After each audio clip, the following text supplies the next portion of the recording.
بسم اللہ الرحمن الرحیم۔ تمام تعریفیں اللہ کے لیے، درود اور سلام محمد اور آل محمد کے لیے۔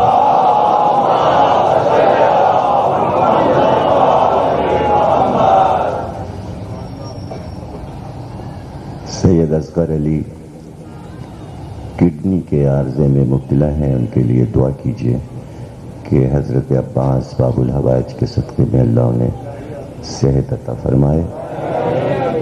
1427 ہجری کے عشرہ چیلم کی تیسری تقریر آپ حضرات سماعت فرما رہے ہیں۔ حیات ابو الفضل العباس کے موضوع پر گفتگو تھی۔ حضرت عباس کی والدہ گرامی جن کی ولادت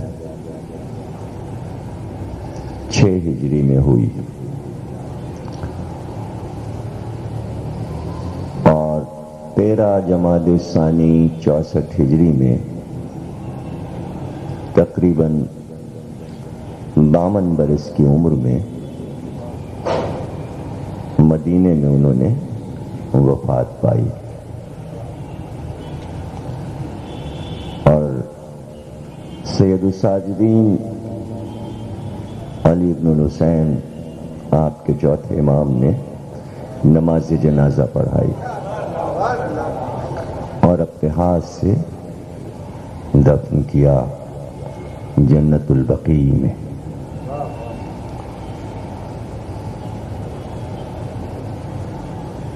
جناب زینب اور ام البنین میں صرف 1 سال کا فرق ہے۔ 5 ہجری میں حضرت زینب کی ولادت اور 6 ہجری میں حضرت ام البنین کی ولادت۔ انتخاب علی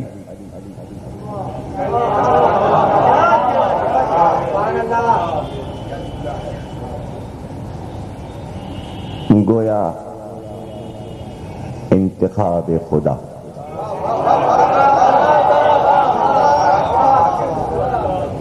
اس میں حیرانی نہ ہو، جملے کی باریکی پہ غور کیجئے کہ ہم اور آپ آپس میں کہتے ہیں، مشہور بات ہے کہ جوڑے تو آسمانوں پر بنتے ہیں، تو عام لوگوں کے جوڑے تو آسمانوں پر بنے،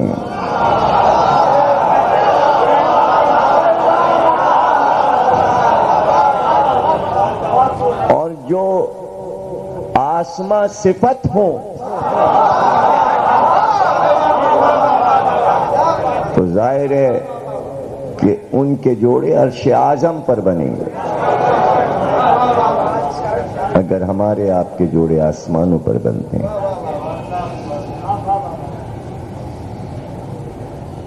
شادی آدم کے وجود سے لے کر دم تک اور قیامت تک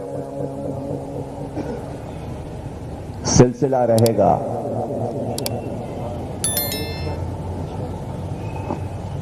لیکن کوئی یہ دعویٰ نہیں کر سکتا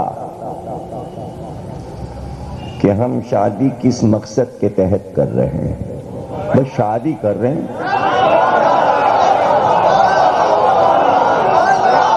اس لیے کہ دنیا میں شادیاں ہوتی، بچہ جوان ہوتا ہے، ماں باپ کے ارمان ہوتے ہیں، لڑکی کا انتخاب ہوتا ہے، شادی ہو جاتی ہے۔ لیکن اگر کسی انسان سے یہ پوچھا جائے اس کے پیچھے کوئی مقصد ہے تو زیادہ سے زیادہ کہے گا وہی مقصد جو سب کا مقصد، یعنی بچے ہوں، خاندان بڑھے، تو وہ تو سبھی کا مقصد ہے۔ تو یہاں پر چونکہ میں جو اپنی سوچ رکھتا ہوں میں اس کو ہر رخ سے سمجھاتا ہوں کہ پھر یہاں عام انسان اور سرکار کی امت اور سرکار کا خاندان برابر نہیں ہو سکتا. میں یہ فکر ہمیشہ پیش کرتا ہوں کہ امت کے پیمانوں پر آل محمد کو پرکھنے کی کوشش نہ کیجیے،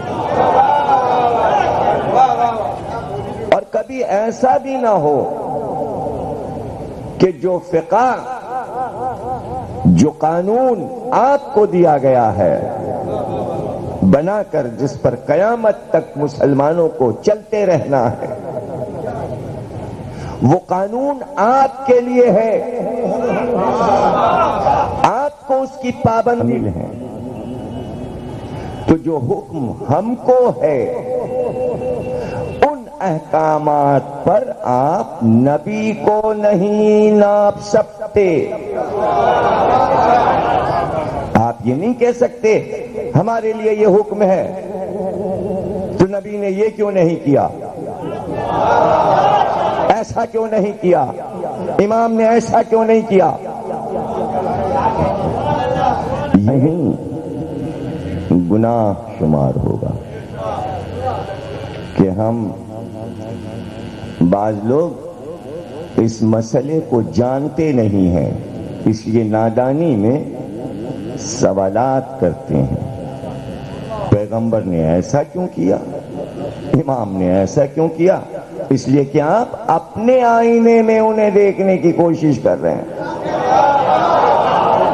یہ آپ سے غلطی ہو رہی ہے، اس لیے کہ آپ اور ہیں وہ اور ہیں. اس لیے کہ میں نے سوال کیا تھا شروع میں کہ کیا کوئی انسان یہ بتا سکتا ہے کہ اس کی شادی کا مقصد کیا ہے. دنیا کے سارے انسان شادی کرتے ہیں لیکن کوئی مقصد نہیں ہوتا. ان کے تو گھر میں جو شادی بھی ہوتی ہے اس میں کوئی مقصد پوشیدہ ہوتا ہے. اور یاد رکھیے یہ قیمتی جملہ ہے، دنیا کا کوئی انسان نہیں کر سکتا کہ جو مقصد شادی کا ان کے ہاں ہوتا ہے نہ وہ اپنے لیے ہوتا ہے، نہ بیوی کے لیے ہوتا ہے، نہ اولاد کے لیے ہوتا ہے. شادی کا وہ مقصد اللہ کے لیے ہوتا ہے.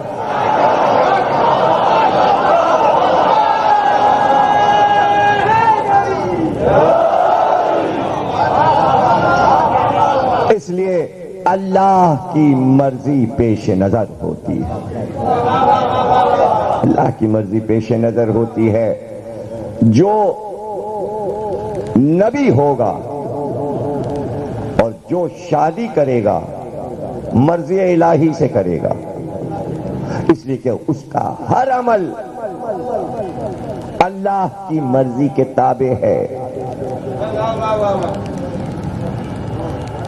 جو اللہ کی مرضی وہ اس کی مرضی. اللہ کی مرضی سے طے ہوا تھا کہ آدم تنہا نہ رہیں، اس لیے حوا کو خلق کیا گیا آدم کے لیے. لیکن خلق کرنے کے بعد اللہ نے کہہ دیا آدم جب تک عقد نہ ہو جائے حوا کی طرف دیکھنا نہیں.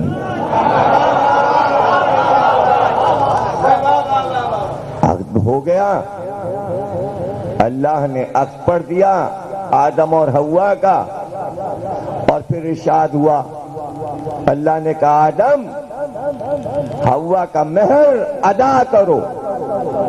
جو ابھی ابھی بنا ہو، جس کے پاس نہ زمین ہو، نہ مکان ہو، نہ جائیداد ہو، ابھی نہ سکہ ایجاد ہوا ہے، نہ حکومت ایجاد ہوئی ہے، بس زبانی کہہ دیا گیا ہے انی جاعل فی الارض خلیفہ، اور ابھی ارض بھی نہیں دیکھی. وہ مہر کہاں سے ادا کر دے گا؟ ابھی تو اللہ کو یہ بتانا پڑے گا کہ مہر ہے کیا. ابھی تو آدم کو یہ بتایا جائے گا کہ مہر دو. یہ تمہاری بیوی نہیں ہو سکتی اس وقت تک جب تک تم ادائیگی نہیں کرو گے مہر کی. تو آدم نے کہا میرے پاس کیا ہے, کیا دے دوں حوا کو, کہاں سے مہر لاؤں. اللہ نے کہا مہر ادا کرو تاکہ نکاح پورا ہو, کامل ہو, اور یہ تمہاری بیوی کہلائے. آدم 7 بار درود پڑھو محمد کی آل پر.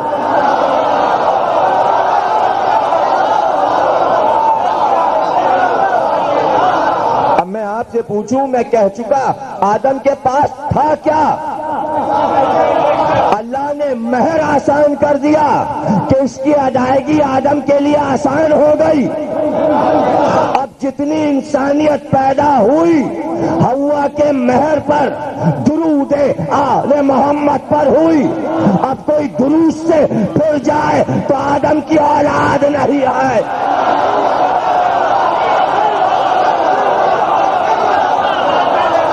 پھر وہ آدم کی اولاد.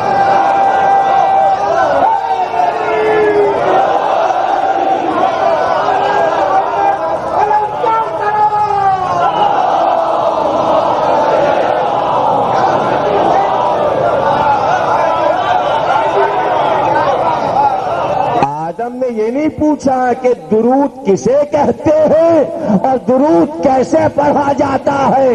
آدم کی فطرت میں رکھ دیا تھا محبت آل محمد.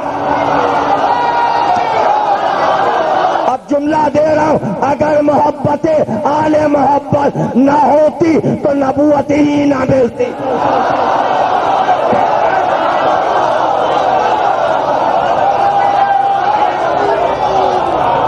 نبوت ملی اس لیے کہ آل رسول کے محب تھے. ادا کر دو مہر. اب سمجھ میں بات آئی کہ اولاد جو ہوگی وہ محب آل محمد ہوگی. محب آل محمد ہوگی. اس لیے شجرے میں پھر یہ حدیث آخر میں آئی, تسلسل وہی تھا کہ نہیں ہوگی علی تمہاری محبت اس کے دل میں کہ جو حلال زادہ نہ ہو.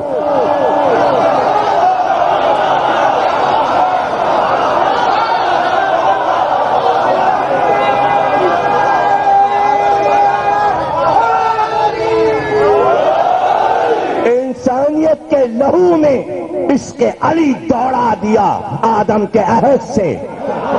اب اگر کوئی پھر گیا ہے تو اس کے معنی کسی نے خیانت کی ہے,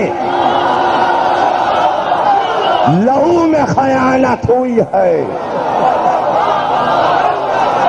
اور چوری کو اللہ پسند نہیں کرتا. نہ چوری کو پسند کرتا ہے, نہ ہیرا پھیری کو پسند کرتا ہے. خیانت کو پسند نہیں کرتا اللہ, اسے یہ بات پسند نہیں ہے. پریشان ہو گئے لوگ. اتنا پاکیزہ ماحول, اتنا پاکیزہ ماحول, آدم بھی معصوم, آدم بھی پاک, حوا بھی معصومہ, حوا بھی پاک, نکاح بھی پاک, مہر بھی پاک. یہ قابیل کیسے پیدا ہو گیا؟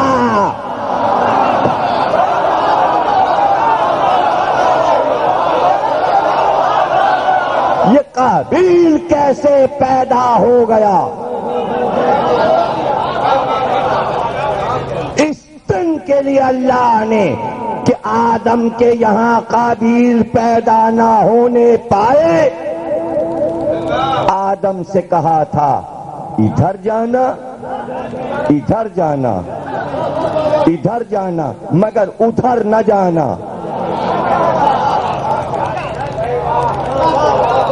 چار سمتیں ہیں، 3 سمتیں جانا، چوتھی سمت نہ جانا. اگر وہاں چلے گئے تو جو چیز دیکھو گے اس کو دیکھ کر اپنے آپ کو دیکھو گے اور دیکھ کر یہ احساس کرو گے کہ ہم ایسے کیوں نہ ہوئے. اس لیے دیکھنا نا، نظر نہیں ٹھہرے گی وہاں نظر نہیں ٹھہرے گی. اور تم دونوں اس منظر کو دیکھنے کے بعد چاہو گے کاش یہ رتبہ ہمیں ملتا، کاش یہ رتبہ ہمیں ملتا. اور جب تم یہ کہو گے کاش تو دل میں رشک آئے گا. جب رشک آئے گا تو ان سے موازنہ کرو گے. ہم نہیں چاہتے کہ آدم تم نبی ہو کر بھی آل محمد سے موازنہ کرو.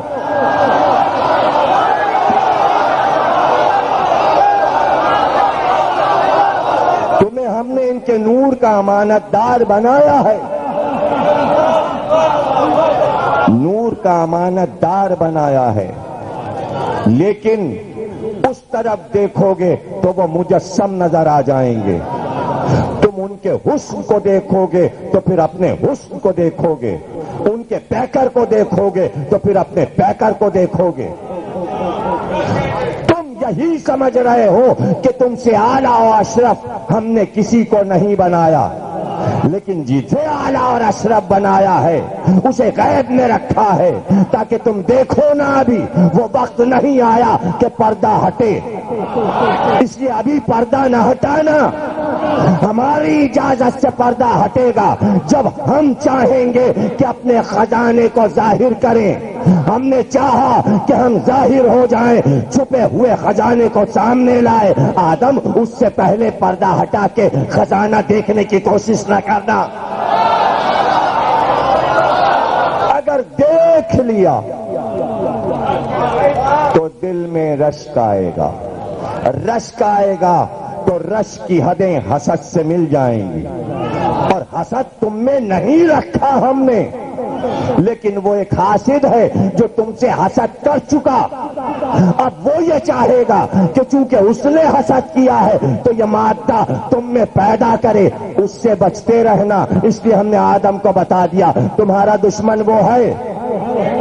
پہلے دشمن سے تعارف کروایا کہ پہلے دشمن کو سمجھ لو پھر دوستوں کو دکھائیں گے.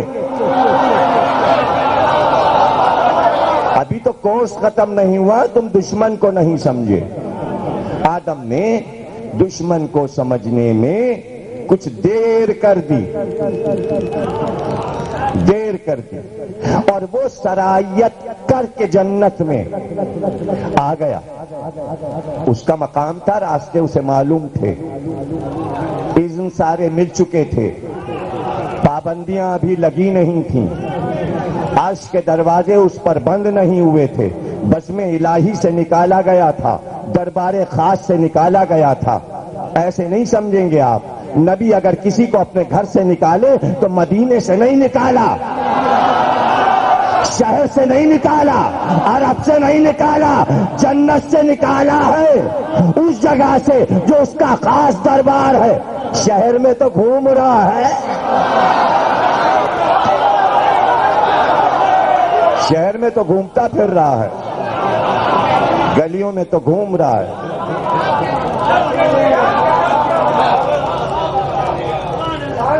آ گیا، پردہ ہٹا، کچھ دیکھا، دیکھ کر واپس آئے. پیاس لگی، بھوک لگی، سارے چیزیں کھا لینا،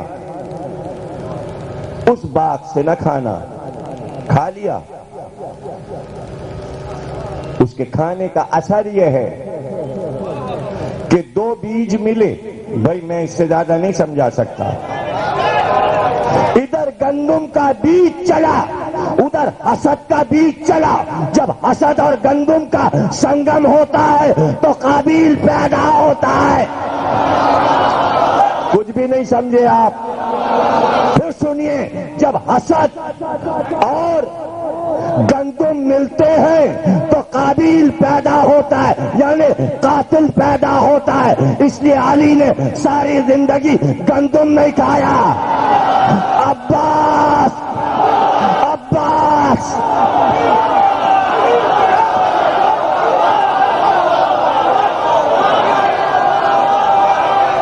اب عباس کو سمجھیے۔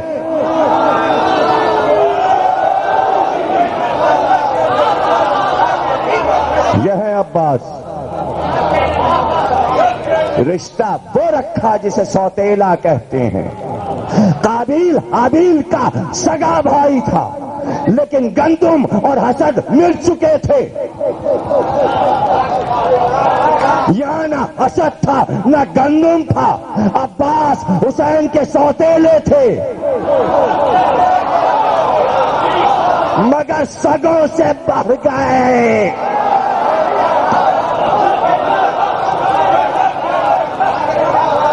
سگوں سے بڑھ۔ قابیل قاتل۔ اب جب آئیں گے زمین پہ تو پہلا ثمر جو ہوگا وہ حسد کا کڑوا پھل ہوگا۔ یہ گویا آدم کے پیکر کی اور حوا کے پیکر کی صفائی تھی۔ کہ آپ توبہ کرو۔ کہ توبہ کیسے کروں؟ کہ وہی 5 نام جو تمہارے پاس ہیں ان کا وسیلہ دیتے جاؤ، توبہ قبول ہوتی جائے گی۔ اب 2 چیزیں ملی، توبہ اور ذکر پنجتن، تو حابیل پر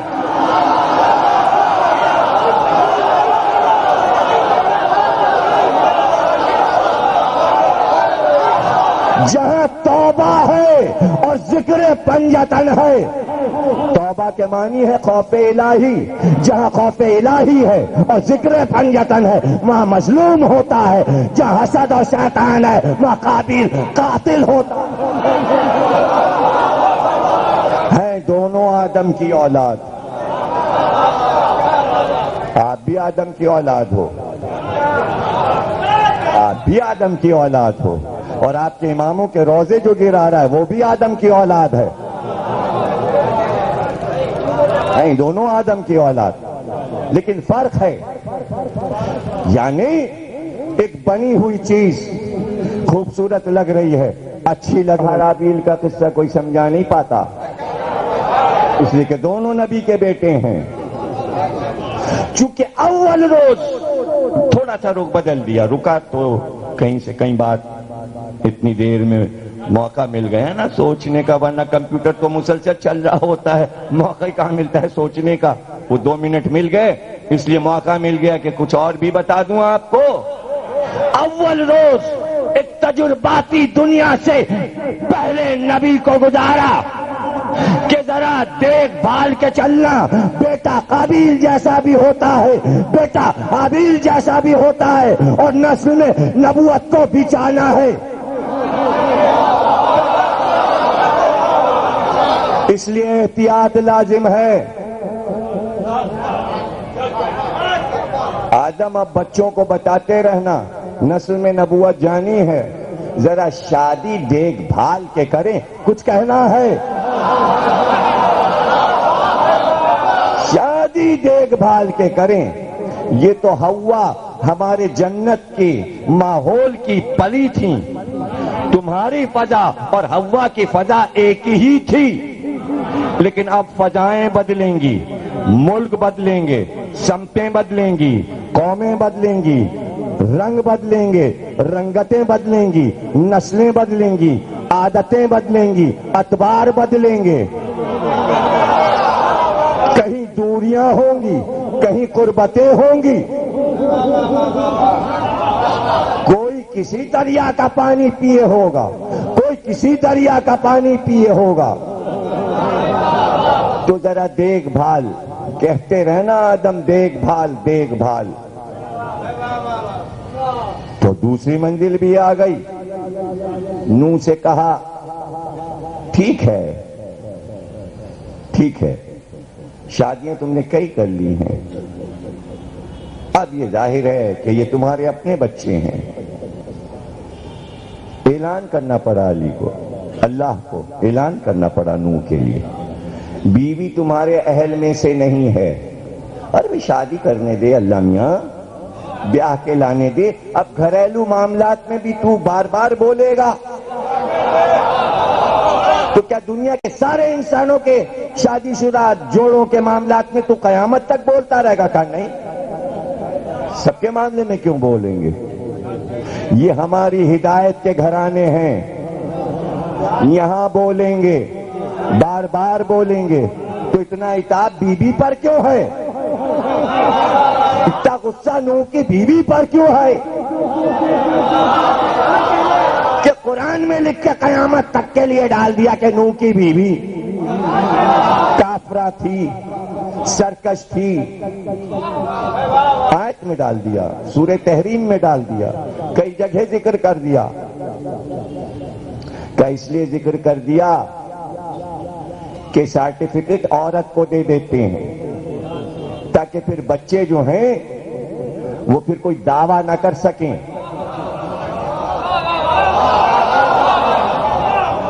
اب پتا چلا کہ بچے کی اچھائی اور برائی باپ سے نہیں ہے، قرآن نے بتایا ماں سے ہے۔ اس لیے اللہ نے ہر نبی سے کہا ماں دیکھ بھال کے لانا، اس لیے کہ ہمارے دین کو جیسے بچوں کی ضرورت ہے ہم ویسے بچے چاہتے ہیں۔ اب سمجھ میں آیا علی نے کیوں کہا قیل بہادر قبیلے کی اور بہادر قبیلے کی عورت۔ دیکھا نو تم نے، یہ گود کا اثر تھا جو کنان سفینے میں نہ آیا۔ تو اب جملے آپ کے کام کے سمجھیے یا نہ سمجھیے۔ کہا آل محمد مثل سفینہ نوح ہے، جو اس سفینے میں بیٹھ گیا وہ ناجی ہو گیا، پھر اس کا بیڑا پار ہو گیا، اور جو نہ بیٹھا اس سفینے میں وہ غرق ہوا۔ یہ ہے پوری حدیث۔ کنان سفینے میں نہیں بیٹھا، غرق ہوا۔ اللہ نے اعلان کیا اس کی ماں سرکش، نااہل، نبی کی اہل نہیں، نبی کی رشتہ دار نہیں۔ کچھ بھی نہیں سمجھے آپ؟ اب جو قیامت تک سفینے میں نہ بیٹھے اس کی ماں کو دیکھو۔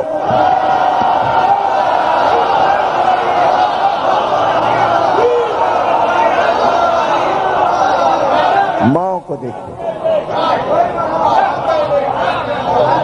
یہ پوری دنیا کا مسئلہ ہے، یہ کوئی آپ کے ممبر کا مسئلہ نہیں ہے، قرآن کا مسئلہ نہیں ہے، یہ پوری دنیا کا بین الاقوامی مسئلہ ہے۔ اس لیے یوم مدر منایا جاتا ہے تاکہ ماں کی اہمیت پورے ورلڈ میں اجاگر ہو کہ ماں کو کیسا ہونا چاہیے۔ اگر آپ نے میری شام غریبہ کی تقریر آج ٹی وی پہ سنی تھی تو اس کا عنوان یہی تھا، اگر ماں بہتر ہے تو گھر بہتر، گھر بہتر تو محلہ بہتر، محلہ بہتر تو شہر بہتر، شہر بہتر تو ملک بہتر، ملک بہتر تو قوم بہتر۔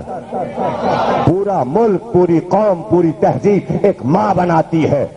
اور اگر دیکھنا ہے تو صرف ایک بیٹے اور ایک ماں کو اللہ نے مکے کی بے آب و کیا زمین پہ اتارا تھا، آج دین بنا، ماں نے ملک بنایا۔ عرب بسا ہاجرہ کی وجہ سے۔ ماں وہ کیسی تھی جس سے ملک بسوایا گیا؟ ماں کیسی تھی جس کے لیے مکے کا انتخاب ہوا؟ ماں کیسی تھی جس کے لیے وہ شہر بنایا گیا؟ بانی وہ ماں ہے جو تہذیب بنا رہی ہے۔ اور کبھی کسی تقریر میں نے کہا تھا تہذیبیں پہاڑوں کی چوٹیوں پہ نہیں بنتی، تہذیبیں نشیب میں بنا کرتی ہیں. جملہ میرا یاد ہے آپ کو, کئی برس پہلے میں نے پڑھا تھا. دنیا کی جتنی تہذیبیں ہیں سب کو اٹھا کے پڑھ لیجئے, جو نشیبی علاقے ہیں تہذیب وہیں سے ابھرتی ہے. اس کی وجہ ہے اس لیے کہ جیسے جیسے آپ نشیب میں جائیں گے فضا نرم ہوتی جاتی ہے, مٹی نرم ہوتی جاتی ہے, زراعت کے لیے زمین اچھی ہوتی جاتی ہے. آپ اوپر جائیں گے دل سخت ہوتا جائے گا, ہوا کم ہوتی جائے گی, فضا بند ہوتی جائے گی, پتھر بڑھتے جائیں گے, دماغ پہ پتھر پڑتے جائیں گے. پہاڑ کی چوٹی پر تہذیب نہیں بنتی. اور اب ایک خوبصورت سا جملہ ابھی آیا, اور جو تہذیب کے دشمن ہوتے ہیں وہ بات کر پہاڑ پہ چڑھا.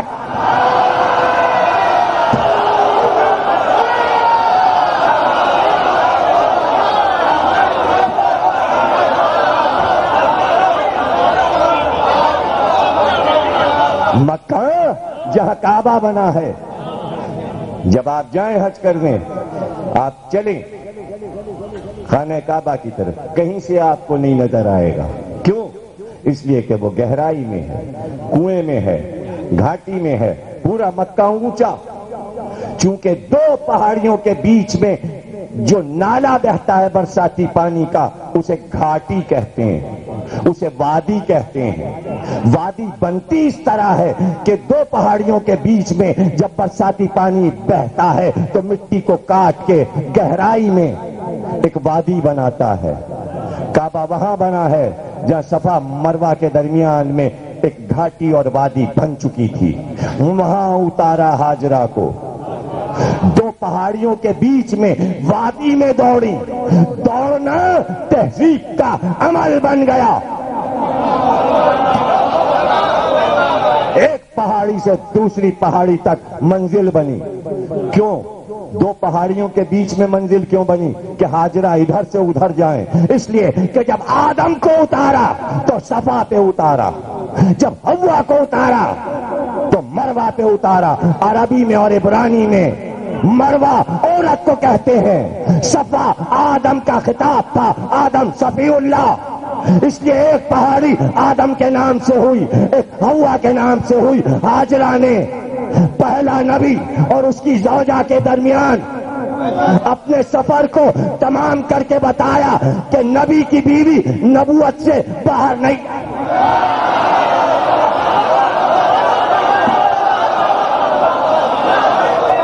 آپ نے غور نہیں کیا بہت سی باتوں, آپ نے غور نہیں کیا. یہ قدرت نے دکھایا کہ بیوی کو اپنے سے دور ایک وادی میں چھوڑاؤ تاکہ ہم زمانے کو دکھائیں کہ نبی کی بیوی شوہر سے دور, ہزاروں میل دور ایک وادی میں بغیر شوہر کے, بغیر خاندان کے, بغیر سرپرست کے کام کیا کرتی ہے. اگر شوہر نہ ہو, بیوی اکیلی ہو, تو اب اس کا کام کیا ہے؟ نبی کی بیوی کا کام کیا ہے؟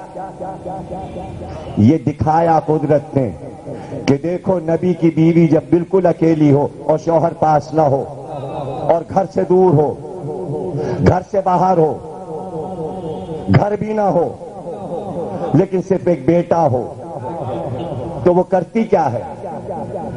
تو بتایا اللہ نے نبی کی بیوی گھر سے دور ہو جائے تو ایک تہذیب بناتی ہے, ہمارا گھر بناتی ہے, ہمارے گھر کا پردہ سیتی ہے, ہمارے گھر کا پردہ کرتی ہے, خود پہ پردہ باہر نہیں.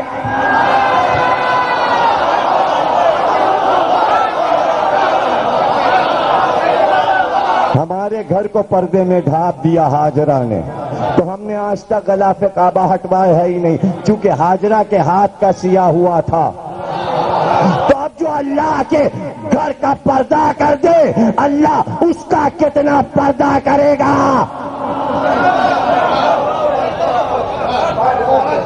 اور جو اللہ کے نبی کے گھر کو بے پردہ کر دے تو پھر وہ قرآن میں اس کو کب چھوڑتا ہے, چاہے وہ نوح کی بیوی ہو, چاہے وہ لوط کی بیوی ہو.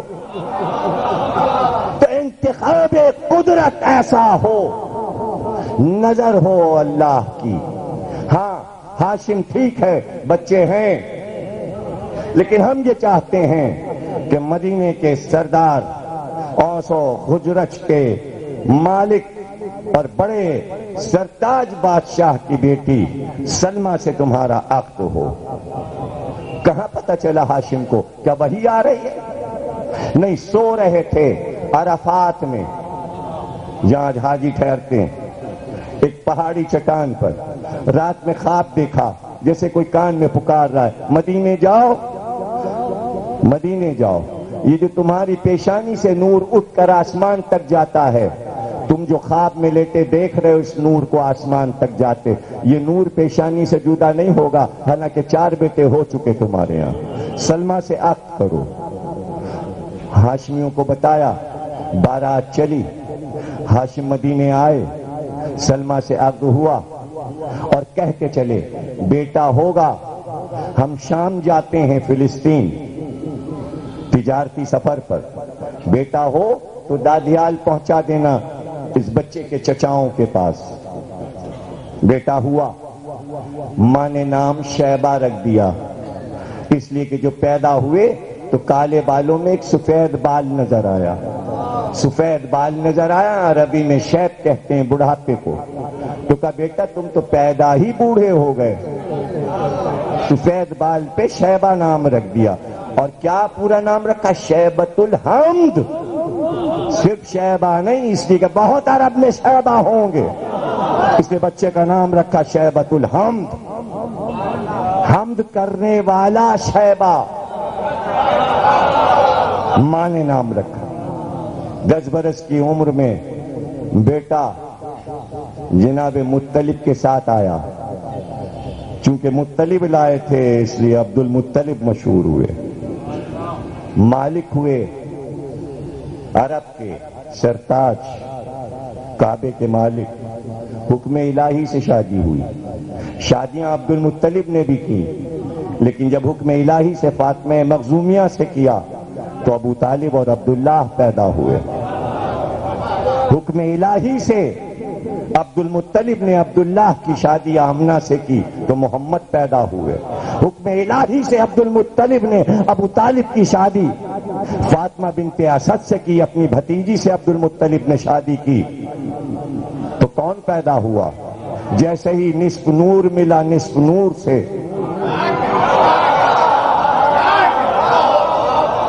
اپنے کو کردگار نے دیکھا، غرور نور ابو طالب، نور عبداللہ، اور وہ ملک محمود تھا جو آ رہا تھا، جبریل آ رہے تھے، میکائیل آ رہے تھے، اور کہہ رہا تھا ملک کر دیجئے نور کا رشتہ نور سے، کر دیجئے نور کا رشتہ نور سے۔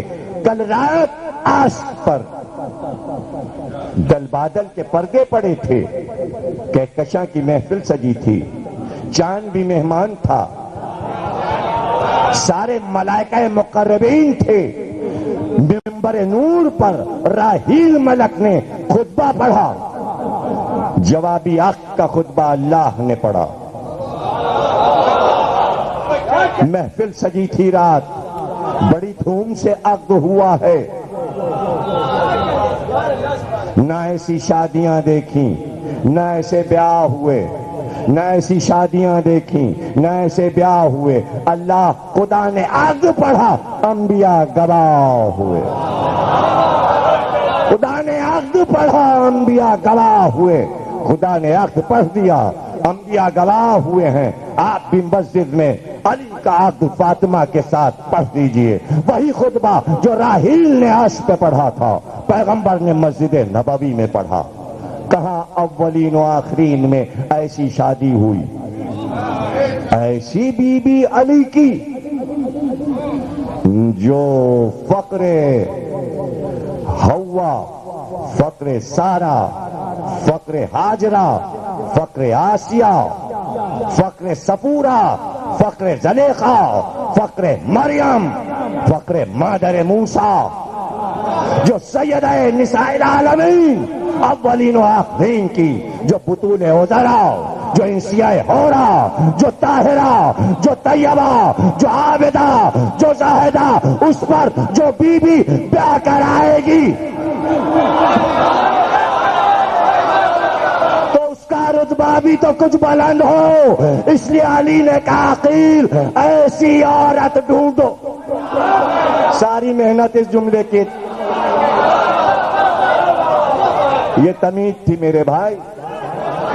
ہم جلد سے جلد آپ کو اس منزل تک لانا چاہ رہے ہیں کہ ام البنین کی شادی تو ہو جائے. آج تیسری تقریر ہو گئی. اگر ہم جلدی منزلیں نہیں طے کریں گے تو ابھی شادی، گھر میں آنا، 1 سال کے بعد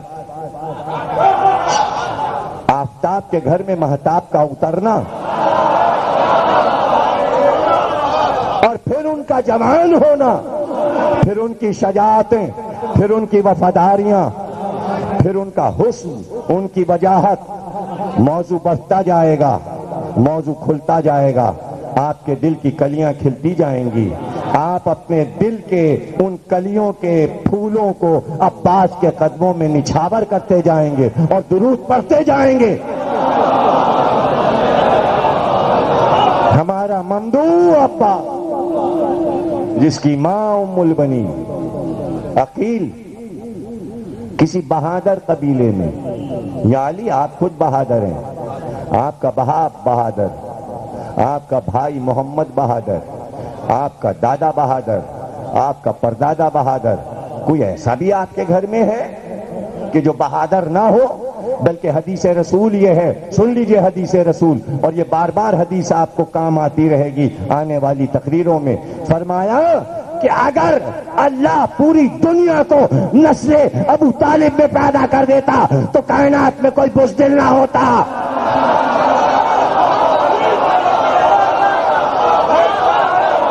اس لیے کہ اللہ نے ابو طالب کی جتنی اولاد کو پیدا کیا، قیامت تک وہ اولاد سجا ہی رہے گی. ابو طالب کے خون میں بزدلی نہیں آئی کبھی، شجاعت ہی شجاعت. تو یا علی آپ تو ابو طالب کے بیٹے ہیں، یہ آپ کو شجاع قبیلے کی تلاش کیوں ہے؟ تو میری تمہید بھول نہ جائیے گا. وہ ہوا ہیں، وہ ہوا ہیں جو لے کے آدم کو جا رہی ہیں اس سمت. آئیے چلیے دیکھیں ہے کیا. تھوڑی دیر کے لیے صحیح قابیل وجود میں تو آ رہا ہے. وہ زوجہ نوح ہے جو نہ خود سفینے میں آئی نہ بیٹے کو آنے دیا. اور کیا سنائیں آپ کو، ابراہیم آئے، ہاجرہ کا انتقال ہو چکا، دروازے پر آ کر آواز تھی. اسماعیل کی بیوی دروازے پر آئی، ابھی پہلے اشرے میں پڑھ چکا، دوہرا رہا ہوں چونکہ موضوع میں بات آ رہی ہے. کہ وہ نہیں ہے، شکار پہ گئے ہیں، اسماعیل نہیں ہے. لیکن اس نے نہ کھانے کو پوچھا نہ پانی کو، جواب دے کے دروازہ بند کر لیا. کہا اچھا جب وہ آئیں تو کہہ دینا ایک بزرگ آیا تھا، پیغام یہ دے گیا ہے کہ اپنے گھر کی چوکھٹ بدل لو. اسماعیل آئے تو نور دیکھا، کہا کوئی آیا تھا، یہ نور کیسا ہے؟ کہاں ایک بوڑھا آیا تھا، ٹھہرا نہیں. کہ تم نے اسے اتارا نہیں، اس کا سر نہیں دھلایا، کھانے کو نہیں پوچھا، پانی، وہ میرا باپ تھا. کہ کچھ کہہ گئے؟ کہاں عجیب بات کہہ گئے کہ اسماعیل سے کہہ دینا گھر کی چوکھٹ بدل لو. کہ بس تو پھر جا، میں نے تجھے طلاق دی. اس لیے کہ میرے باپ نے گھر کی چوکھٹ بدلنے کو کہا ہے، طلاق دے دی. پھر عقد کیا. اب جس سے عقد کیا اس کا نام سیدہ تھا، سردار مکہ کی بیٹی تھی. پھر آئے ابراہیم، نہیں تھے اسماعیل، دروازے پہ آواز تھی. خاتون نے پوچھا آپ کہاں سے آئے ہیں؟ کہا ہم فلسطین سے آئے ہیں. کہا اچھا ٹھہریے، آپ تو اسماعیل کے والد ہیں. ٹھہریے ٹھہریے، اس پتھر پہ پیر رکھیے، وہ ہے مقام ابراہیم، اس پتھر پہ پیر رکھیے. گھوڑے کی رکاب سے پیر نکالیے، پیر اس پہ رکھیے، میں پانی لاتی ہوں، سر کو جھکائیے، میں آپ کے سر کی گرد کو دھو دوں، میں آپ کے پیر دھلا دوں، میں آپ کے ہاتھ دھلا دوں، پھر میں کھانا لاتی ہوں، آپ کھانا کھائیے۔ کہ نہیں اب ہم ٹھہریں گے نہیں، لیکن جب آئیں اسماعیل تو کہہ دینا میری دعائیں، اور کہنا گھر کی چوکھٹ اچھی ہے، اب نہ بدلیں۔ کیا فیصلہ ہوا؟ گھر کی عورت اگر بزرگ کا احترام کرے تو گھر میں رہتی ہے، اگر گھر کے بزرگوں کا احترام نہ کرے تو پھر طلاق ہو ہی جاتی ہے۔ یہ ہے انبیاء کی حیات میں جو اسباق دیے گئے ہیں بچوں اور جوانوں کے لیے اور نسلوں کے لیے۔ اب سمجھے آپ، انبیاء دیکھتے ہیں نسلوں کو، علی بھی دیکھ رہے تھے، تو کیا آپ دیکھ نہیں رہے تھے؟ عقیل سے کیوں کہا؟ کب سے میرے باپ نے عقیل نام رکھا ہے؟ اب تو میں زمانے کو بتا دوں کہ میرا بھائی عقیل کیوں کہلاتا ہے۔ نہیں سمجھے؟ عقیل کہتے ہیں سب سے عقل مند، آج سے یہ عقیل عرب کہلائیں گے۔ اور جب امام کسی سے مشورہ کرے تو اس مشورے کے معنی ہوتے ہیں کہ کوئی مشورہ دے رہا ہے، مشورہ لے نہیں رہا۔ کچھ نہیں سمجھے آپ؟ جب امام کسی سے کہے یہ کام کرو میرے لیے، تو وہ مشورہ نہیں کر رہا، وہ مشورہ دے رہا ہے۔ اب یہ سمجھنے والے پر ہے۔ ہائے ہائے ہائے ہائے، کہاں سمجھے آپ؟ بالکل نہیں سمجھے، امت نہیں سمجھی تو آپ اتنی جلدی کیسے سمجھ لیں گے؟ آپ امت کے ساتھ رہتے ہیں نا، اس لیے دیر لگ رہی ہے سمجھنے میں۔ علی مشورے دیتے تھے، مشورے دیتے تھے، دیتے نہیں تھے، تنبیہاں کرتے تھے، غلطیاں صحیح کرو۔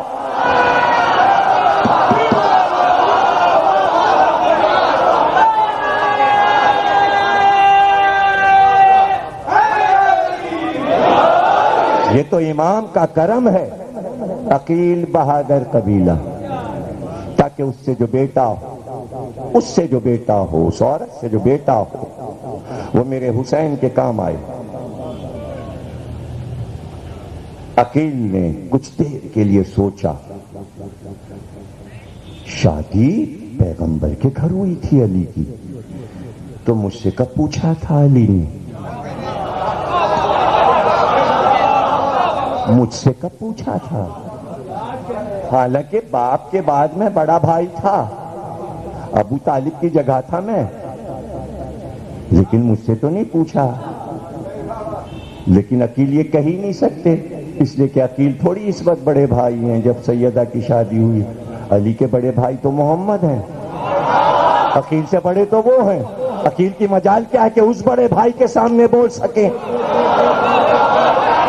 اور جب اس نے پالا بھی ہو مثل باپ کے تو وہی ہے بڑا بھائی، تو عقیل کیوں بولتے؟ لیکن اب محمد تو نہیں ہے، تو عقیل کو معلوم ہے اب سب سے بڑے تو ہم ہی ہیں خاندان میں، اور واقعی سب سے بڑے عقیل تھے۔ بعد نبی، بعد جعفر طیار،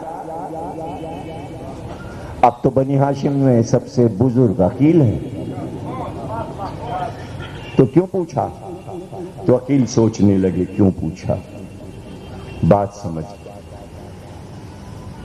سمجھ گئے، اور بات یوں سمجھے کہ میری شادی قبیلہ بنی کلاب میں ہوئی ہے، اور میری بیوی کا خطاب بھی ام البنین ہے، اس لیے کہ اس سے بھی 4 بیٹے ہوئے ہیں۔ اور علی یہ کہہ رہے ہیں کہ شجاع قبیلے کی عورت، تو شجاع قبیلہ تو بنی کلاب، تو یہ کیا کہا علی نے کہ ایسا بیٹا جو میرے حسین کے کام آئے۔ اب عقیل وہاں تک پہنچ گئے، اپنے 4 بیٹوں کی طرف دیکھا اور کہا اچھا علی مجھے یہ سمجھانا چاہتے ہیں کہ عقیل کوئی انتظام تم نے بھی کیا حسین کے لیے؟ چلے جاؤ نا، مسلم تک پہنچ جاؤ اور زیارت پڑھو مسلم اور عباس دونوں کی، تو دونوں میں یہ جملہ ساتھ ملے گا، السلام علیکہ یا عبد الصالح، اللہ کے صالح بندے، مسلم بھی اور عباس بھی، زیارت دونوں کی ملتی جلتی، دونوں کو عالم بھی کہا گیا، دونوں کو فقیہ بھی کہا گیا، اور دونوں میں ایک رشتہ ہے۔ رشتہ یہ ہے کہ عباس نے عقیل سے تلوار چلانا سیکھی ہے، مسلم استاد ہیں، عباس شاگرد ہیں، سگے چچا زاد بھائی بھی ہیں اور بہنوئی بھی ہیں۔ ایک بہن بھی حسین کی، رقیہ، مسلم کو بیاہی ہے۔ کئی رشتے ہیں، پیار کے رشتے۔ تو شاید بچوں سے عقیل نے کہا ہو کہ علی تیاری کر رہے ہیں، ہماری بھی تیاری ہو۔ تو آپ کو پتا ہے علی کے 11 بیٹے کربلا میں آئے تھے، عقیل کے 12 بیٹے کربلا میں آئے۔ سب سے زیادہ قربانیاں کربلا میں اولاد عقیل کی۔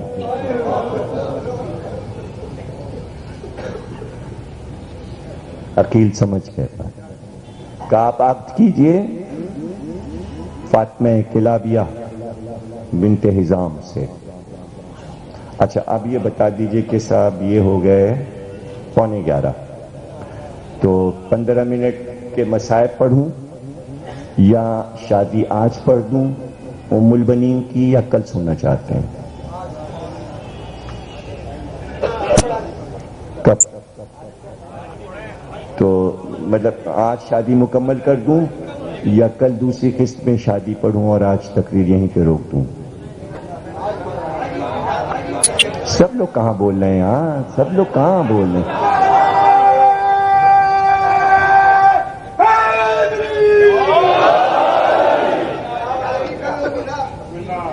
سنیں گے؟ بیٹھیں گے آپ؟ مطلب شبنم وغیرہ زیادہ تو نہیں ہے کہ چھینکیں بھی کے آ جائیں کچھ؟ موسم اچھا ہے، چاند نکلا ہوا ہے، تو ایک درود پڑھیے۔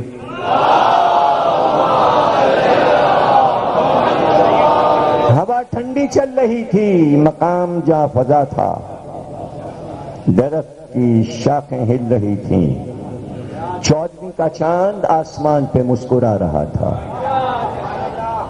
ام البنین نے نگاہ اٹھائی اور دیکھا کہ چاند چلا، 14ویں کا چاند چلا اور ام البنین کی گود میں آیا۔ اس کے بعد 3 ستارے اور آج سے اترے اور گود میں آئے۔ سو کے اٹھیں، ماں سے کہا اماں عجیب خواب دیکھا، ایک باغ دیکھا جہاں فضا چاندنی کھلی تھی، آسمان کی وسعتوں میں 14ویں کا چاند مسکرا رہا تھا، اور ایسے میں چاند میری گود میں اترا، پھر 3 ستارے میری گود میں اترے۔ ماں نے کہا برقع اوڑھو، میرے ساتھ چلو، میں کسی بزرگ خاندان سے پوچھتی ہوں چل کے۔ بزرگ خاندان کے پاس پہنچی، کہا میری بیٹی نے یہ خواب دیکھا ہے۔ کہا بہت جلد دنیا کے کسی عظیم انسان کا رشتہ تیری بیٹی کے لیے آنے والا ہے، جلدی ہی شادی ہوگی اور 4 بیٹے اسے ملیں گے، ایک بیٹا چاند جیسا ہوگا، 3 بیٹے ستارے جیسے۔ ماں بیٹیاں گھر میں واپس آئیں، ابھی گھر میں قدم نہیں رکھا تھا، دروازے پہ دستک ہوئی۔ حزام نے پوچھا کون؟ کہا عقیل ابن ابی طالب۔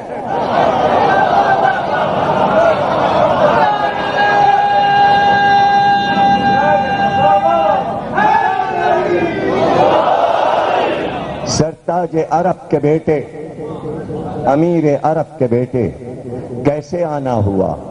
کہ ہم رشتہ لائے ہیں تیری بیٹی کا۔ حزام ہم رشتہ لائے ہیں۔ کس کا رشتہ؟ ہم رشتہ لائے ہیں اپنے بھائی علی مرتضیٰ کا رشتہ۔ اللہ اکبر، بس یہ سننا تھا۔ حزام نے کہا کون انکار کر سکتا ہے؟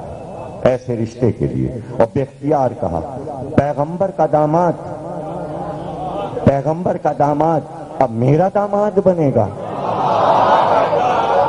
میرا داماد بنے گا۔ عقیل نے کہا جاؤ پہلے گھر میں گفتگو کرو اور اپنی بیٹی سے بھی پوچھو۔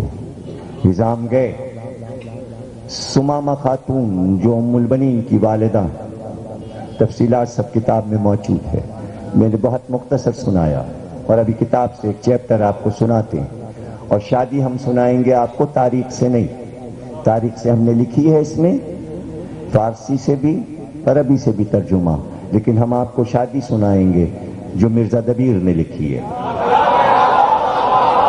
ام البنین کی شادی۔ اور میں شعر نہیں سناؤں گا، شعر نہیں سناؤں گا، میں نے اشعار کا ترجمہ لکھا ہے،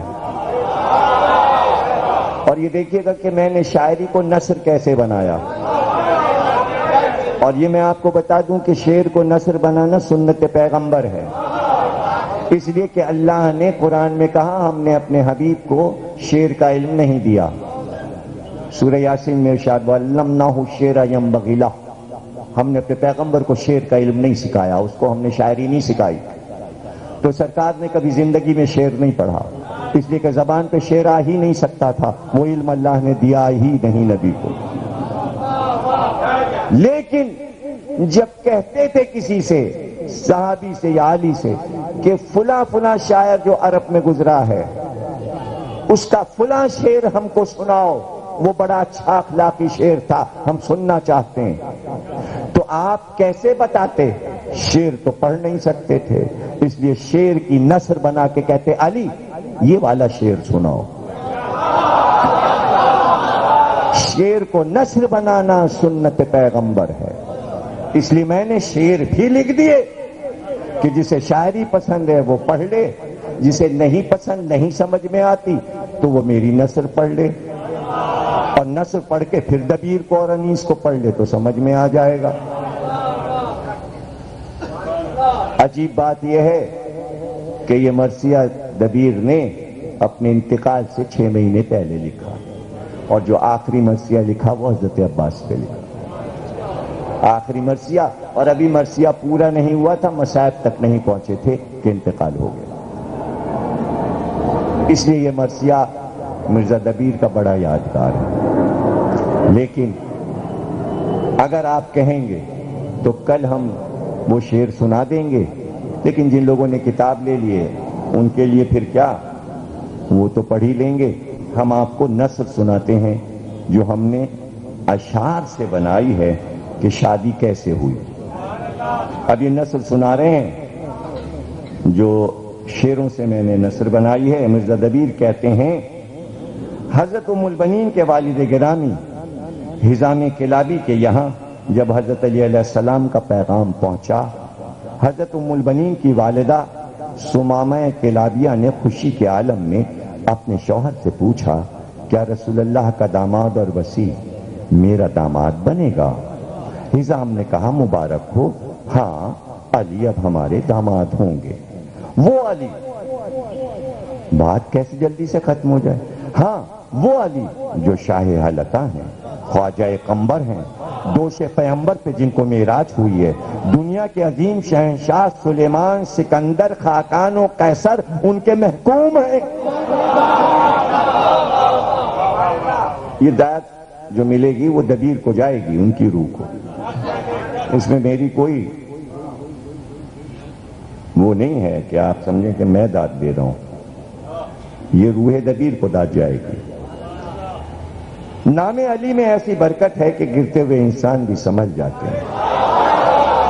اب یہ حزام میاں بیوی میں گفتگو ہو رہی ہے کہ رشتہ آیا ہے، تعارف ہو رہا ہے جو داماد بننے والا ہے، کسی کا ایسا داماد بھی تو ہو۔ 17 رجب عقد ام البنین کی تاریخ طے پائی۔ سمامہ کلابیہ نے عالم مسرت میں کہا میری بیٹی ایک عظیم گھرانے میں بیاہ کر جائے گی، یہ حضرت فاطمہ زہرا صلوات اللہ کی امداد ہے، حضرت بی بی خدیجہ کا داماد میرا داماد ہوگا، جناب سیدہ نساء نے جنت میں مجھے اور میرے گھر کو یاد رکھا، اسی لیے میں شہزادی کی مودت کا دم بھرتی ہوں۔ حضرت ام البنین کا نام حمیدہ تھا، وہ مجموعہ اوصاف حمیدہ تھیں، تقوی و طہارت میں انتخاب تھیں، مگر دل میں درد بھرا ہوا تھا۔ اللہ نے ان کو ہاجرہ بی بی جیسا دل عطا کیا تھا جس میں صبر ہی صبر تھا۔ ان کا نسب بی بی سارہ کے نسب کی طرح پاکیزہ تھا، دل میں جناب آمنہ کے ایمان کی طرح ایمان کا چراغ روشن تھا۔ یہ ساری بیویوں کے نام آ رہے ہیں جو میں تمہید میں پڑھ چکا۔ زہد و خوف الہی حضرت مریم کی طرح تھا، سر کی چادر کا آنچل ایسا تھا کہ جناب بلقیس کے سجدے کا سجادہ تھا۔ جناب ام البنین پردے کی پابند تھیں، گھر کے افراد کے علاوہ کسی نے انہیں بغیر برقعے اور مخنے کے نہیں دیکھا تھا۔ مولا کائنات کا رشتہ کیا آیا، سمامہ کلابیہ مادر ام البنین پھولے نہیں سما رہی تھیں۔ حضرت ام البنین کے حجرے میں آ کر بیٹی کی بلائیں لے کر چپکے سے کہا، بیٹی تیری نسبت فاتح خیبر سے ہو گئی، آج ہماری قوم ہمارا قبیلہ فقر عرب ہو گیا، عرب میں ہم عزت دارین پا گئے، عقد کی شام آئی۔ وہ شام مزدبی عقد کی شام آئی، وہ شام کہ جو دو عیدوں کی سرخی لیے ہوئے آئی، وہ شام جس نے صبح سے خراج وصول کیا، وہ شام جس میں شب قدر کا جلوہ تھا، 14ویں کے چاند والی رات کا پرتو تھا، شب معراج کا حسن تھا، علی کی بارات چلی، شام سے رات ہو گئی۔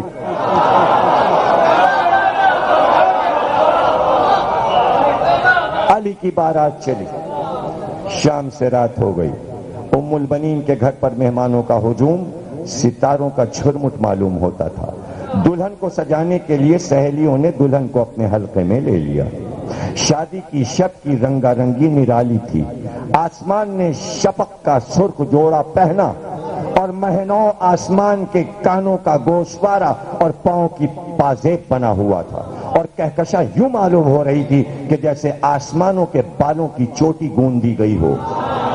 حضرت علی دولت قدے سے برآمد ہوئے اور اس شان سے برآمد ہوئے جیسے شب معراج اپنے گھر سے پیغمبر برآمد ہوئے، اور عرش کی تمام مخلوقات جنت کے عطر کپڑے میں لگا کر زمین کی طرف اترنے لگے، اور اللہ بھی کہتا ہوا اپنے ولی کے ساتھ تھا کہ ہم بھی علی کے باراتی ہیں۔ وہ علی جو اللہ کے نور کی آیت ہے، قبلہ بنی دارم کی طرف بارات لے کر گئے۔ جیسے ہی بارات کو دیکھا، قبیلہ بنی دارم نے آنکھیں فرش راہ کی اور اس طرح قدم بوسی کی جیسے سایہ قدموں سے جڑا رہتا ہے۔ تمام باراتی رکے اور علی جو باب شہر علم ہیں وہ جناب ام البنین کے گھر میں تنہا داخل ہوئے۔ حضرت علی شادی کے گھر میں رحمت کی طرح داخل ہوئے اور دولہا دلہن رحمتوں کے سائے میں آ گئے۔ چاروں طرف رحمتی رحمت تھی اور حجلہ عروسی میں چاروں طرف نور برستا دکھائی دیا۔ حضرت علی کا لباس جنت کے دھاگوں سے بنا ہوا تھا۔ تافتہ سندس اور استبرق کے کپڑوں کا لباس حضرت علی کے زیب بدن تھا، اور اس لباس کا ہر تار دست قدرت نے بنا تھا، اور کپڑوں پر آیات قرآنی کی بیلیں تھیں۔ یہ لباس دیکھ کر حضرت حمیدہ خاتون کو حیرت ہوئی، اور اسی عالم حیرت میں صدائے قدرت آئی کہ علی کی زوجہ، یہ تم پر خدا کی عنایت و کرم ہے۔ دونوں طرف سے ایجاب و قبول ہوا، اور علی نے اس عقد کا سبب بیان کیا، اور یہ سبب بیان کرتے ہوئے علی کی آنکھوں میں آنسو آ گئے۔ علی نے کہا اب آپ کو پوری تقریر یاد رہنا چاہیے کہ عقد کا سبب ہوتا ہے انبیاء کے گھر میں، اور جب عقد ہوتا ہے سبب اسی وقت بتا دیا جاتا ہے کہ کس لیے یہ عقد ہوا ہے۔ علی کی آنکھوں میں آنسو آ گئے۔ علی نے کہا اس عقد کا سبب یہ ہے کہ اللہ کی فوج مکمل ہو جائے، کیونکہ اللہ کی فوج کا سردار حسین کی شکل میں تو موجود ہے لیکن عباس جیسا علمدار نہیں ہے۔ ایک دن وہ آئے گا کہ میرے حسین سے زمانہ برگشتہ ہو جائے گا، ایک دن میں سارا گھر لٹ جائے گا، اور میری بیٹی زینب 6 مہینے مصائب و آلام میں اس طرح دن گزارے گی کہ کبھی ظالم کے دربار میں جانا ہوگا، کبھی زندان کو بسانا ہوگا۔ حضرت علی جناب حمیدہ سے فرما رہے ہیں کہ کہ تمہیں اللہ 4 بیٹے عطا کرے گا۔ فاطمہ کے بیٹے عرش کے تارے ہیں اور تمہارے بیٹے فرش کے تارے۔ یہ بتاؤ کہ تم نبی کے نواسوں کو زیادہ چاہو گی یا اپنے بیٹے عباس کو زیادہ چاہو گی؟ فاطمہ زہرا کی شہادت کیا ہوئی کہ میرا گھر ہی اجڑ گیا، میرے گھر میں 2 بیٹے حسن اور حسین اور 2 بیٹیاں زینب ام کلثوم بن ماں کے بچے ہیں۔ میرا حسین بلا اور مصیبت میں گرفتار ہوگا، اس کو لوگ نہ تو کعبے میں رہنے دیں گے نہ مدینے میں چین لینے دیں گے۔ کربلا میں عاشور کی ظہر کو میرے حسین پر قیامت گزر جائے گی۔ اے حمیدہ، اس دن تم مجھ پر یہ احسان کرنا کہ اپنے پوتوں کی خوشیوں کو فراموش کر کے میرے حسین پر اپنے بیٹوں کو قربان کر دینا، اور یہ اہتمام رہے کہ پہلے تمہارے بیٹوں کے سر جدا ہو، بعد میں حسین کا سر تن سے جدا ہو۔ کیا شادی ہو رہی ہے! علی کے ان جملوں سے دلہن کے حجرے میں شیون و ماتم شروع ہو گیا اور وہ شادی کا گھر تعزیہ خانہ بن گیا۔ جناب حمیدہ کو یہ سن کر سکتہ ہو گیا اور پھر سر کے بال کھول کے سر کو جھکا لیا اور کہا، میرے والی جو بھی آپ فرمائیں میں اس پر راضی ہوں، میرے بیٹے حسین پر سے قربان۔ میں کیا، میرے بابا، میرے تمام گھر والے راضی ہیں، اور خادمہ کا کام ہی ہے کہ مالک کے ہر حکم کو بجا لائے۔ آپ میرے مالک ہیں اور میں آپ کی اور آپ کے بچوں کی خادمہ ہوں۔ مولا علی نے جناب حمیدہ کو دعائیں دیں کہ اس قربانی کا اجر تمہیں خدا دے گا، اور اے حمیدہ، جنت میں رسول اللہ تمہارے شکر گزار ہیں، اور فاطمہ زہرا بھی اسی طرح حسین کو ہر شے سے عزیز سمجھتی ہیں۔ مجھے معلوم ہے کہ جو وعدہ تم نے کیا ہے اس کو پورا کرو گی۔ علی کی اس بات پر جنت سے رسول اللہ کی آواز آئی کہ علی، میں ام البنین کے وعدے کا گواہ ہوں، اور عرش سے اللہ نے کہا میں بھی اس عہد کا شاہد ہوں۔ اللہ نے عرش سے علی اور ام البنین کا عقد پڑھا۔ تمام قدسی اس عقد میں موجود تھے، اور معبود نے زمین و آسمان کی دولت ام البنین کو جہیز میں عطا کر دی۔ ابھی شب تمام نہ ہوئی تھی کہ جناب حمیدہ کی رخصت کا وقت آ گیا، اور وہی حجلہ جو ابھی بقعہ نور بنا ہوا تھا خزاں رسیدہ چمن کی طرح ہو گیا، اور دلہن کے ماں باپ بیٹی کی جدائی پر رونے لگے۔ دلہن کو لینے کے لیے پالکی گھر میں بھیجی گئی۔ اس محافے میں دلہن آیت رحمت کی طرح نازل ہوئی۔ جس طرح قرآن کے لیے رحل کھلتی ہے، اس طرح کنیزوں کی قسمت بھی کھلی، اور کنیزوں نے دلہن کی پالکی کو کاندھوں پر اٹھایا تو اس وقت فرشتوں کے مرتبے کنیزوں کو حاصل ہوئے، اس لیے کہ یہ پالکی نہیں تھی، گویا فرش پر کنیزوں نے عرش کو اٹھایا ہوا تھا۔ غرض کے کاندھا بدلتے ہوئے کنیزیں دلہن کے محافے کو در تک لائیں۔ ایک مرتبہ ایک کنیز پکاری کہ دوسری طرف کون ہے، ہٹ جائے، اس لیے کہ دلہن کے محافے کا پردہ ہٹایا جا رہا ہے تاکہ دلہن سوار ہو۔ تو دوسری طرف سے آواز آئی کہ ہم جنت کے ملائکہ اور حوریں ہیں، اور ہم سب علی کے حلقہ بگوشوں میں ہیں، ہم علی کے حکم کے غلام ہیں، اور ہم جنت سے اس پالکی کے اٹھانے کو آئے ہیں۔ اور سورہ قل واللہ پڑھ کے حوروں نے اور ملائکہ نے پالکی کو کاندھے پر اٹھایا۔ راستے میں مشل کی نہیں بلکہ حور و ملائکہ کی آنکھوں کی روشنی تھی۔ جب جناب حمیدہ محافے میں رات کو حضرت بلقیس کی صورت جلوہ گر تھیں، ایسا معلوم ہو رہا تھا جیسے قرآن کے سورہ واللیل میں آفتاب چمک رہا ہو۔ ایک یہ وقت تھا اور ایک وہ وقت کہ جب مدینے میں حسین ابن علی بس تقریر ختم ہو گئی۔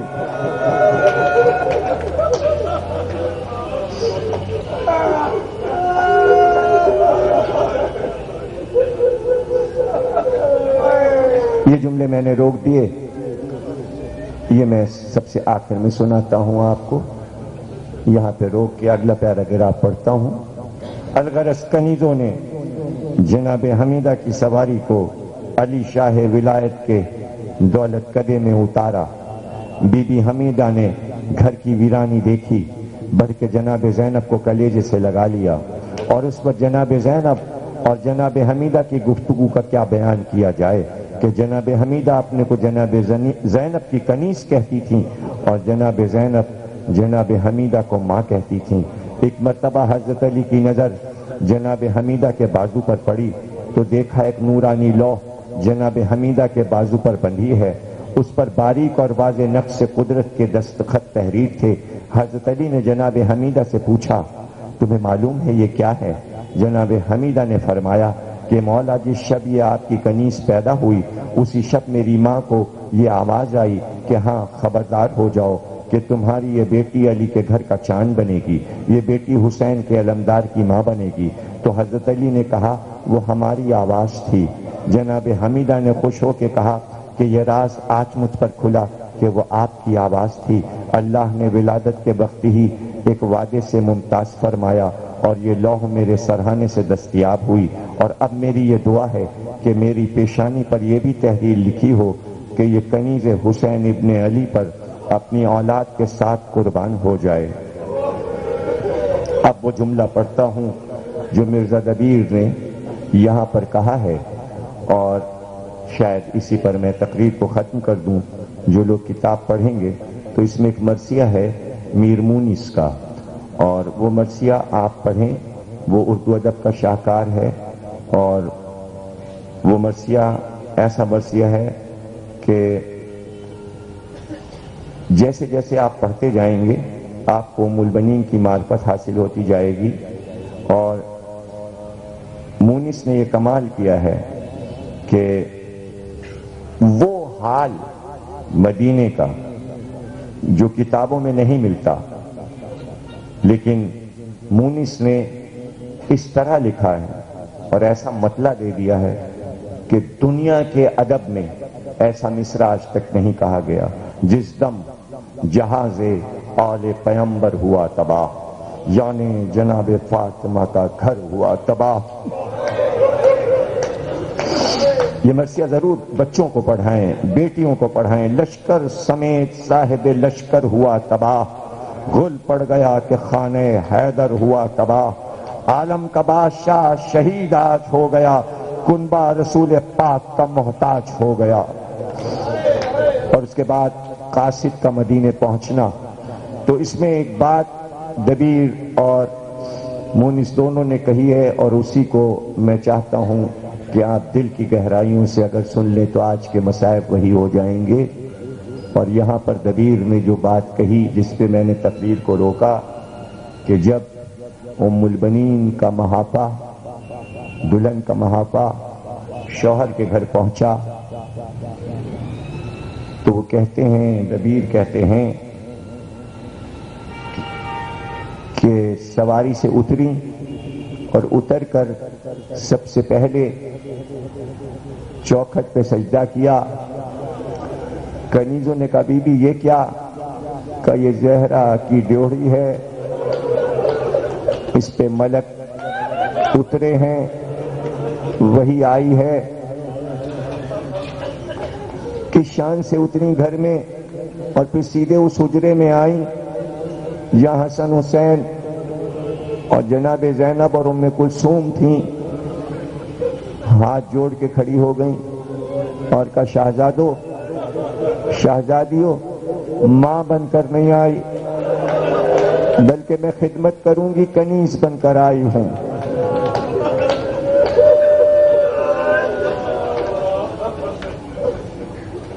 اس شان سے اتری۔ اب کہتے ہیں مرزا دبیر ایک یہ وقت تھا اور ایک وہ وقت کہ جب مدینے میں حسین ابن علی کے قتل کی خبر پہنچی تو کس شان سے دلہن گھر میں اتری ہے۔ اس جگہ پر مونس نے بھی اور دبیر نے بھی اپنے اپنے مرثیوں میں اس جگہ کو بہت ہی احساس کے ساتھ اپنے سامع اور اپنے ناظر کو چاہا کہ وہ اس چیز کو محسوس کرے کہ یعنی جناب حمیدہ جب گھر سے نکلی، روایت میں یہ ہے، ابھی پڑھتا ہوں میں مونس کے حوالے سے، کہ جب گھر سے نکلی تو نہ چادر کا ہوش تھا نہ نالین کا ہوش تھا، اور وہاں پہنچی جہاں خبر قتل حسین سنائی جا رہی تھی۔ اب میں کچھ پڑھتا ہوں اور 2 لمحے کے لیے آپ فرصت دے لیں اور ذرا سا اس کو محسوس کریں جو میں بات مقتل کی آپ کو بتانے جا رہا ہوں، اور یہ قیامت کا جملہ ہے۔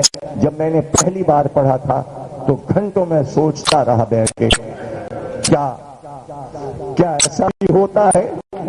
ابھی آپ نے شروع سے آخر تک سنا کہ نبی بیویوں کا سارا کا حال سنا۔ قرآن میں یہ ہے نبی کی بیویوں اپنے گھر میں بیٹھو، پردے میں بیٹھو، خاص تاکید ہے قرآن میں سورہ احزاب میں، سب آپ کی نظر میں ہے نا، لیکن یہ عظیم جملہ میں ام البنین کی سیرت میں اس سے بڑا جملہ ام البنین کی عظمت کے لیے نہیں ہو سکتا جو جملہ میں کہنے جا رہا ہوں اور کتابوں میں لکھا ہے۔ یہی مسائل بس اسی پہ روئیے گا اور سب تصور کیجیے اور سارے انبیاء کی بیویوں کو اپنی نظر میں لائیے اور جناب سیدہ کے پردے کو اپنی نظر میں رکھیے۔